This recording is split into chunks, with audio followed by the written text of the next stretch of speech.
1969 के Apollo mission में Neil Armstrong चांद पर उतरने वाले पहले इंसान बने और ये कारनामा करने वाला पहला देश अमेरिका था। उसके बाद इसी तरह के कई मिशन 1969 से लेकर 1972 तक हुए और कुल 7 अभियान हुए, जिनमें से सिर्फ एक अभियान अपोलो 13 में गए अंतरिक्ष यात्री तकनीकी खराबी के कारण चांद की सतह पर उतरने में नाकाम रहे थे।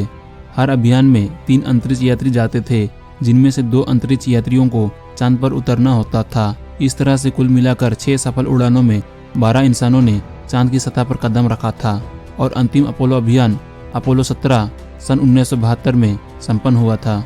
अब बात आती है कि इसके बाद कोई चांद पर क्यों नहीं गया या अब कोई मानव चंद्र अभियान क्यों नहीं होता है। इस सवाल का सरल जवाब यह है कि अब इसकी कोई ज़रूरत नहीं, ना ही पहले थी।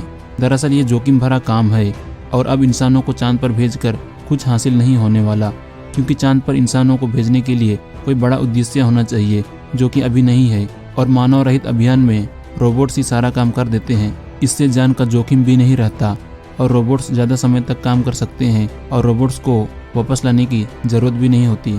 और एक बात यह भी है कि चांद पर मानव मिशन अब पहले के मुकाबले ज़्यादा खर्चीला और जोखिम भरा है।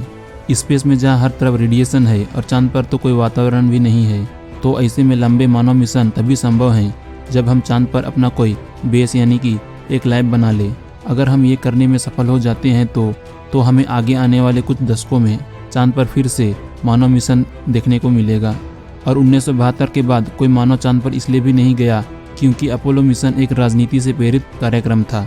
दरअसल अपोलो कार्यक्रम कोई वैज्ञानिक कार्यक्रम नहीं था।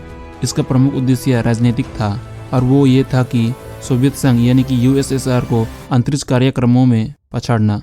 आपको पता होगा कि उस समय सोवियत संघ और अमेरिका के बीच अंतरिक्ष में युद्ध चल रहा था और इसमें अमेरिका सोवियत संघ से पीछे चल रहा था। इसलिए अमेरिका के तत्कालीन राष्ट्रपति कैनेडी साहब ने नासा के सामने अमेरिका को चांद पर भेजने का उद्देश्य रखा और अपोलो कार्यक्रम के द्वारा इस अंतरिक्ष युद्ध में अमेरिका सोवियत संघ से आगे निकल गया। ऐसे में इस कार्यक्रम का मुख्य उद्देश्य अब पूरा हो चुका है।